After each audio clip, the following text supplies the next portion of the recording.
Welcome to Good Life. I'm Dean Wilson. So glad you joined us wherever you are. We see you joining us from all over the world on goodlifetelevision.org. We're grateful. We're talking about the good stuff. We're talking to great people. It's been a lot of fun, and we're so glad to have you.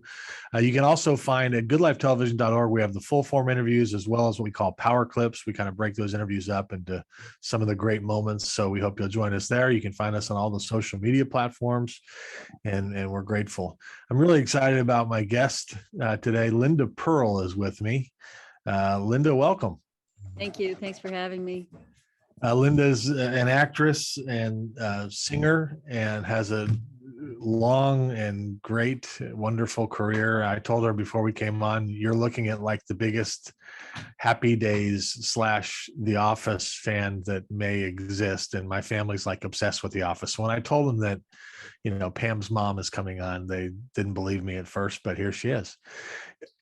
I was going to ask you first, before we get to some of your work, I was reading about you. You grew up, you spent some of your early life in Japan.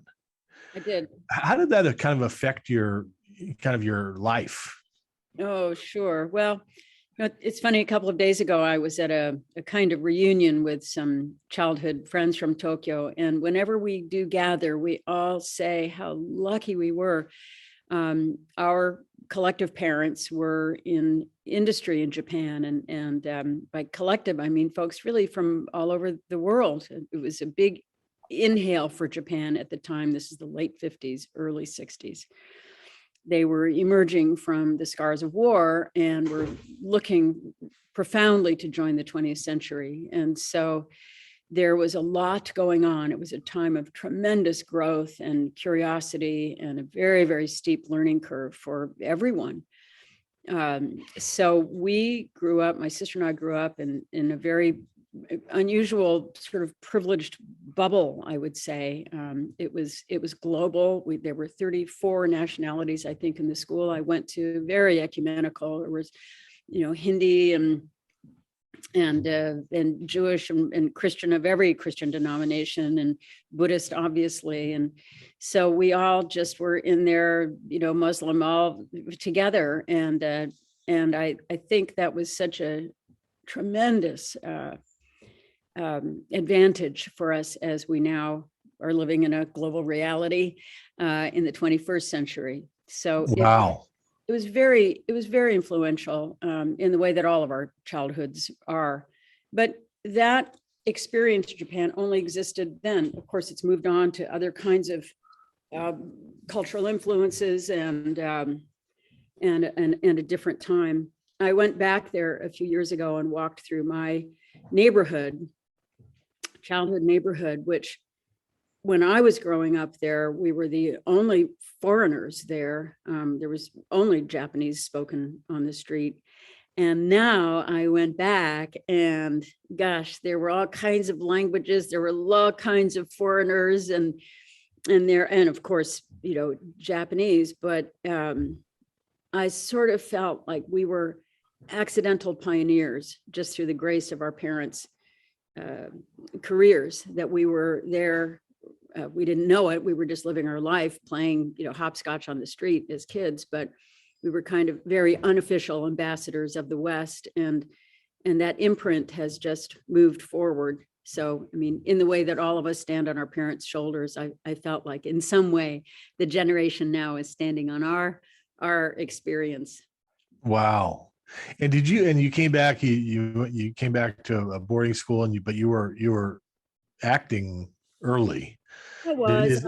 My parents were theater-centric people. They were, and also part of that sort of inhale of curiosity. There was the Bolshoi Ballet and the Kirov Ballet and Royal Shakespeare Company and plays from Broadway. And often there weren't really that many hotels to stay in. And we had a big old rambly house with bedrooms tucked away here and there. So for the most of my childhood, there would be some artist waking up, at the breakfast table from who knows where. Dancers and designers and actors and painters and sculptors and teachers and whatnot. So wow. So you were around it a lot. I was. So I started working in Japan, and there weren't that many families who lived there for as long as we did.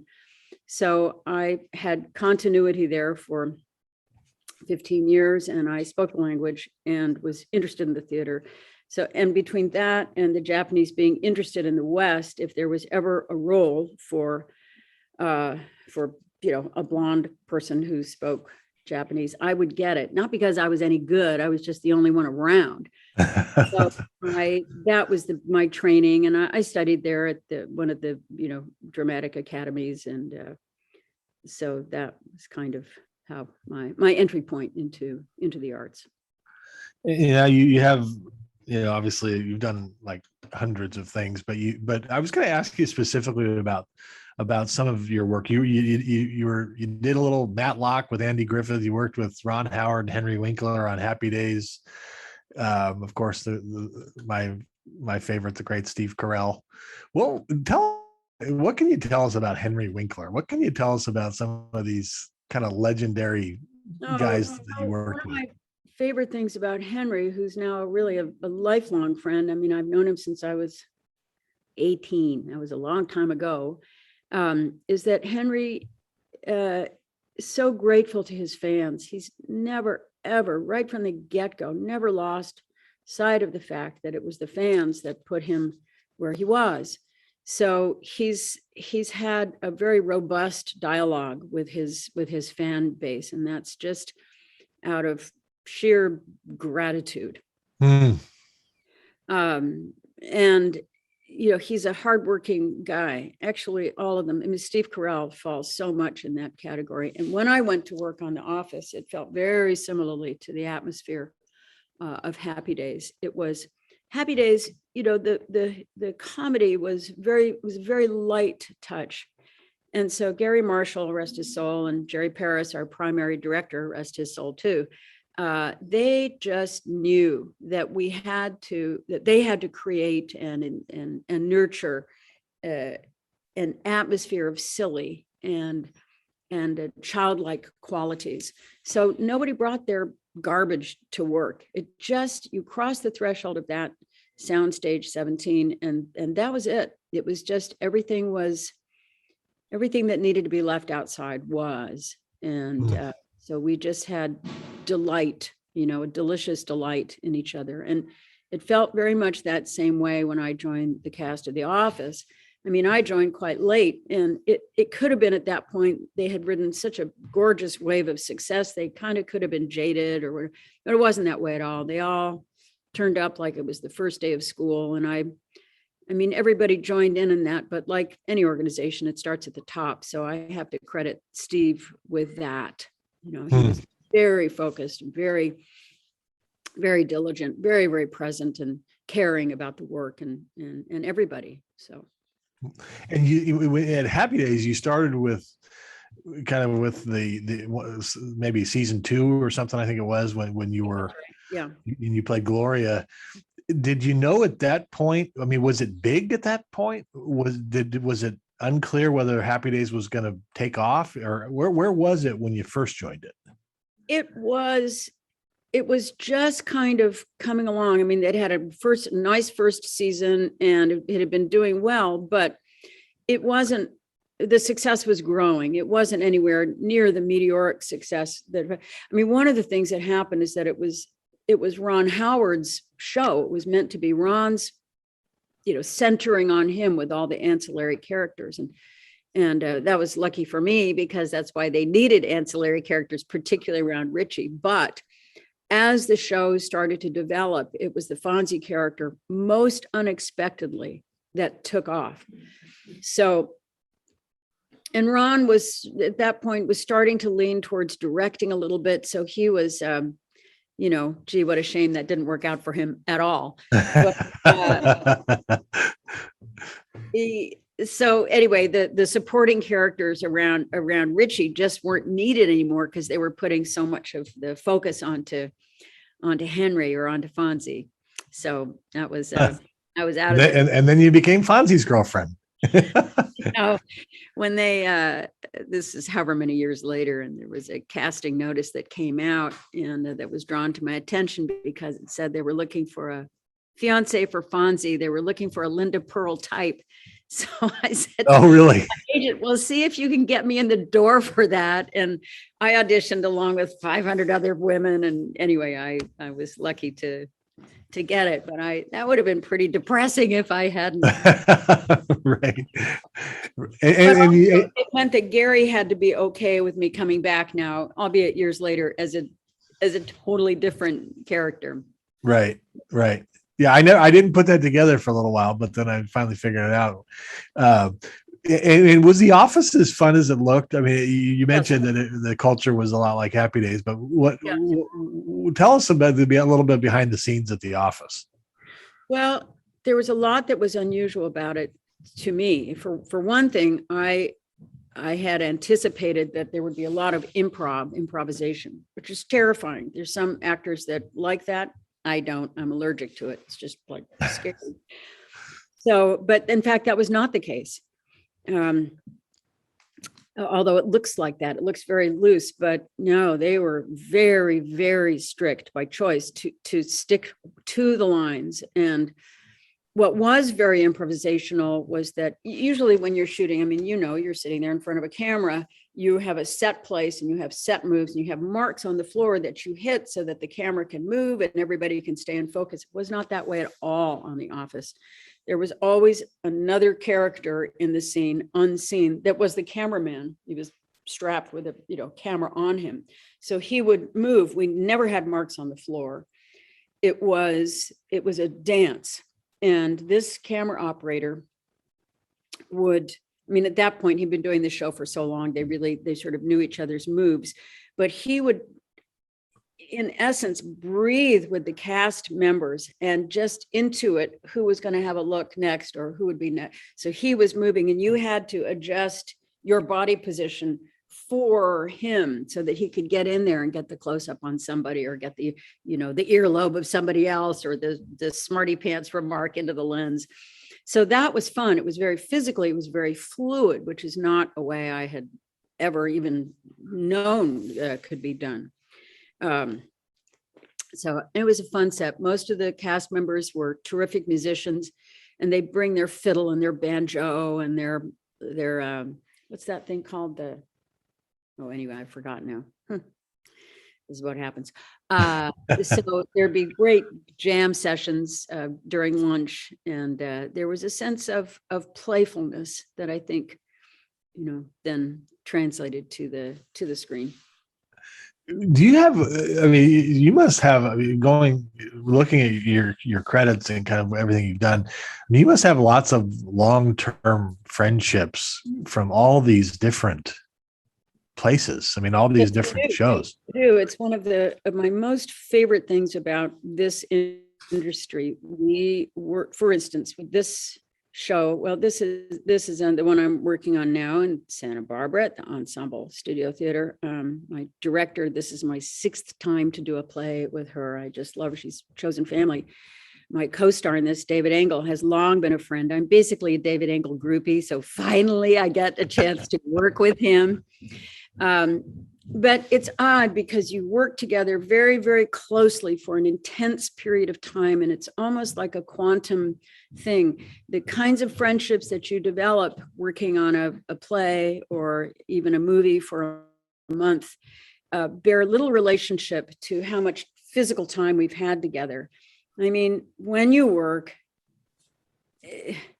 someone is putting clothes on your body. They're sculpting clothes to your body. They're putting makeup on your face. When you're working with your fellow actors, you're totally dependent on one another. I mean, if you're gonna swim, you're gonna swim together, and if you're gonna sink, you're going off the cliff together. So, you share the fabric of humanity together in a way that doesn't happen that quickly in normal life.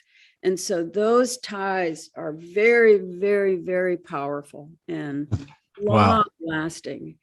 And so even though it's very much a gypsy life, people are working all over the world and different mediums. But whenever you see someone with whom you have worked, there's this other thing that you get, treasure, really, that you That's beautiful.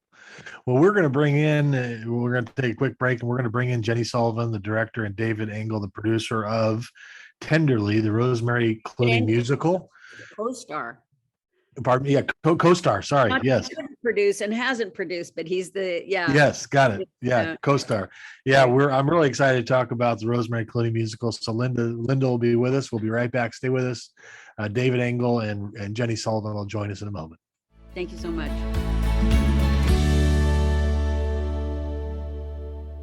Welcome back to Good Life. I have Linda Purl has rejoined me, and now we're joined by Jenny Sullivan, the director, and David Engel, the co-star in Tenderly, the Rosemary Clooney musical. So welcome, guys.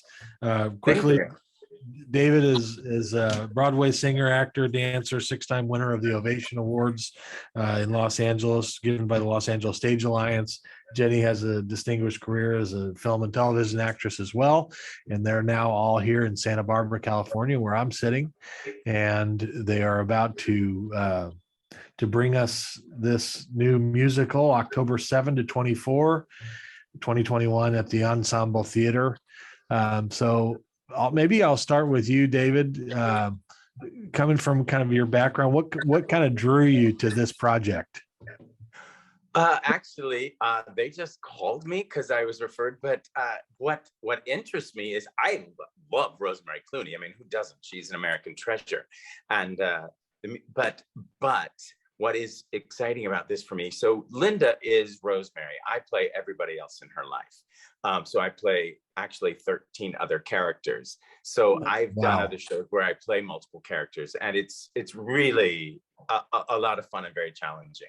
And we're finding it. Jenny and I are, discussing all the characters, and I'm helped out with, accents and different voices and body language that changes these characters. But because I play Linda's psychoanalyst, psychiatrist, and the whole show is a kind of therapy session. But I suddenly turn into these other people in her life, her husbands, her priest, her mother, her sister. I play everybody. So that's really challenging and really fun for me.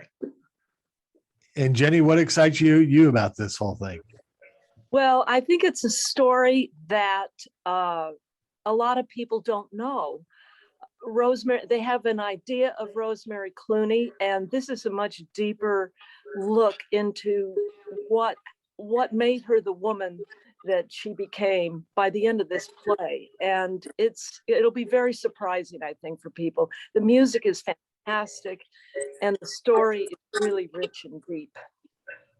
Yeah, I was telling you, these folks before we came on, I knew who Rosemary Clooney was, and I knew, of course, White Christmas and so forth, but I didn't know a lot of this story and kind of her somewhat difficult life. I mean, there was addiction, there was mental health challenges. She lost her sister really suddenly. There was a lot of suffering that she endured.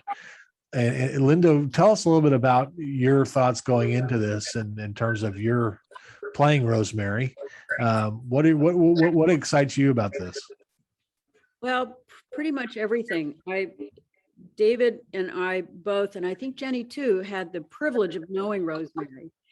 And so there was that. And it was, in my case, it was sort of unusual. I came to know Jose initially, and 2 of her sons. We worked together in the 80s. And then the friendship just kept sort of folding in. Another one of her sons, Gabri, was my pastor in Beverly Hills for years. And so, of course, and he's married to Debbie Boone, which is your friend. I'm sure David's worked with Debbie a bunch, a fantastic singer. But Rosie was, of course, this was later in her life that I came to know her. But her house, she had sort of an open door policy at her house in Roxbury Drive. So we got to spend some time there. And my son was friends with 2 of her grandkids. So even when we happened to be in New York at the same time, and Rosie would swoop all the grandkids up and my little boy, and she'd take him to FAO Schwartz for the day. And they'd come back exhausted, on a sugar high with just presents and presents. She was Santa Claus and the Easter Bunny all in one. And anyway, but as you have those, though, you see her interact with her family. And I've told this to David and Jenny, but at some point I was at her house. It was a party, and it was just a not a good time in my life. But I thought I was, I had everything covered up and shiny and smiley. And I passed by Rosemary, and she grabbed my hand and she looked through me and she said, "Keep singing, baby. The music will never let you down." And I knew in that moment, I was getting a big life download. And that was, so 26 years ago or 20 years ago, she said that. And that statement keeps coming back. It's like, oh, that's what she meant. That's what she meant. Wow. So I didn't realize that. So you knew her.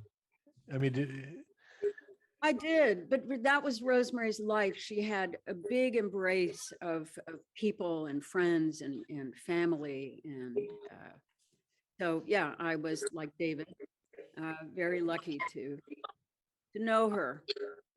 yeah. And Jenny, what can fans, what can the audience expect? As you kind of tease this or talk about this, what can we expect at the Ensemble Theater in mid-October? Well, you can expect a very multi-layered performance from both my actors. And the whole design of it should be pretty magical in terms of moving in and out of the music and the storytelling. And the storytelling does get pretty dark and heavy, but it also is very entertaining. And there's a lot of humor and wonderful dancing in it. And what can I say? The music, people go out sing. I wake up singing some of these songs. Yeah. God, it's just amazing how that happens. I mean, I hear them and then I wake up and I'm singing them in the morning. So it's going to be a real awakening for people about her. And then there are a lot of people who don't know Rosemary Clooney that I've talked to, younger people, obviously. Mm-hmm. But I think it's going to be really a surprising treat for them and a cautionary tale. Yeah. I was going to say, I mean, it just in this particular time where it seems like mental health, some substance issues, some of this, it just seems like it's more prominent and prevalent than ever before. Yeah. It seems like there is a lesson there probably. At the first read through of it, I said to everybody, the production team and the cast, that it's the perfect play to be coming back with, because we've all survived a very rough year and a half, almost 2 years. And we were supposed to do this play in May of 2020. So it is a play about survival. It's a story about survival. It's one person's, but it becomes the universal story that we've all gone through. So I think it's the perfect event. Wow. Yeah. I do have a love for Rosemary and what she did in relationship to brain injury. I actually have a brain injured daughter who had a stroke in the womb, actually. But I know that after she lost her sister, that she did a lot of work in that area. And so I just a side note, but I have a soft spot for her. David, how in the world do you play 13 characters? What's that like? Have you done this before? 13? I haven't done this show before, but I did a show a couple years ago called Fully Committed, and it was 37 characters. It was a one-man show. It was just very schizophrenic.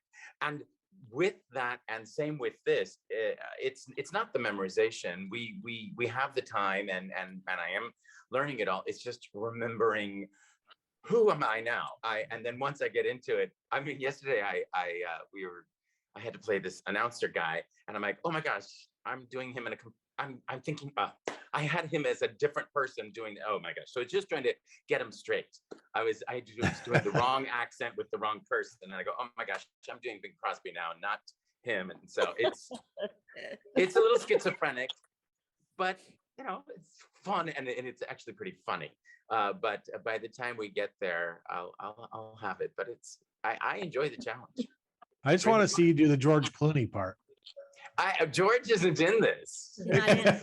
I figured he wasn't, but their Uncle George. I play Uncle George Clooney is actually named after. I do play Rosie's and Betty's Uncle George. Oh, And really? Yeah. Wow. But You, George isn't anywhere in this. yeah, The George I movie. figured. So just to reiterate, the show is Tenderly, the Rosemary Clooney Musical at the Ensemble Theater, October 7th through 24th here in Santa Barbara, California. How do people get tickets, just as a side note? Well, you can get them on the website for Ensemble, which I don't have right in front of me. And Okay, there's also a Ensemble's box website. office phone number. I believe the box office is open from 12 to 5 every day except Sunday and Monday. And then it opens an hour before a performance. I'm saying this off the top of my head, but I think Okay. that's We'll put some of those details out when we push this Okay. out. We can Great. find, but the Ensemble Theater. A Right. vaccinated card. You need to have your, just bring your vaccine card to, Right. so that you can attend. Right. Got it. Talking to the three of you, just reading about the three of you and these, like, all the work that you guys have done.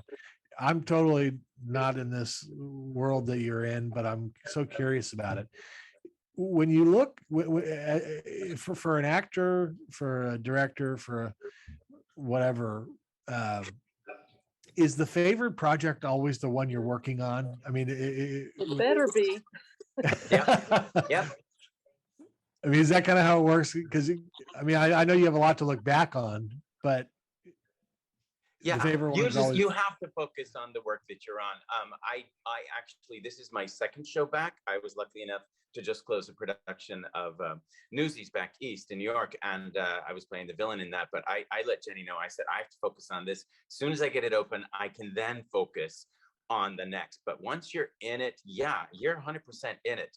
And we all have work that's behind us and great things that we're proud of, but it is all about what you're working on, and we're in it. We're these days that we're working right now are just, I mean, we don't have a break. Linda and I are on at all times. She actually has the lion's share. She's, I mean, tearing it up. But we are both working the whole time. It's exhausting at the end of the day because you're so focused, and we just have our little breaks, but it is us all the time. And Jenny all the time. I will say for me, one of the great treasures for me with each new show is the cast that I get to work with. And I'm so happy to add David to my company of actors that I'm enjoying so much. And I've had the great good fortune of working with Linda several times on some very large, important pieces in our lives. And it's just means so much to be back in the room with people that you can share those deep journeys with. So that's my thing. So Thanks for hiring me, Jenny. thanks for But hanging you guys, in there. you guys together thought to do this, right? Wasn't it kind of together you guys did? And for years you've been wanting to do this piece. Well, we had the play had come to Linda's attention, and we sat around her kitchen and read it with Jason, and my manager was there, and we read it and thought, wow, this could be really interesting. And we talked to the writers a couple of times, and then it just sort of disappeared. This was a long time ago. And then 6 years ago, a friend of mine at another theater said, I have a play I want to do. And he started describing it to me, and it was this play. So I went, I know this. So that's how it's come around. So it's kind of great to be actually, and I'm so grateful to Jonathan Fox for hanging in there and saying, yes, we're going to do it. We're going to do it right. So Jonathan's the artistic director of Ensemble Theater. So yeah, but it has been floating around our lives for a while. On the heels of that, I want to give a shout out to Jonathan and Ensemble Theater Company, because this has been an impossible time. I mean, an unimaginable time for the live arts, and many theaters have folded, but this one didn't. And that's because everyone involved made sacrifices. Jonathan, especially, their donors, their board, their subscribers have stayed with them, and therefore it has managed to survive. So we really want people to come in and support this. I have to say, it's very emotional for all of us to be able to be back in the rehearsal room doing what we do. And there's just nothing like the experience of live theater. Yeah, right. Absolutely. Well, if you're in the Santa Barbara area, if you're in the LA area, come on up October 7th through 24th, the Ensemble Theater. You can find your tickets, and I think it's going to be fantastic. Tenderly, the Rosemary Clooney Musical. David Engel, Jenny Sullivan, Linda Purl, thank you so much for joining us. Thank you. Thank you. We'll Thanks. see you next time. Okay. Bye.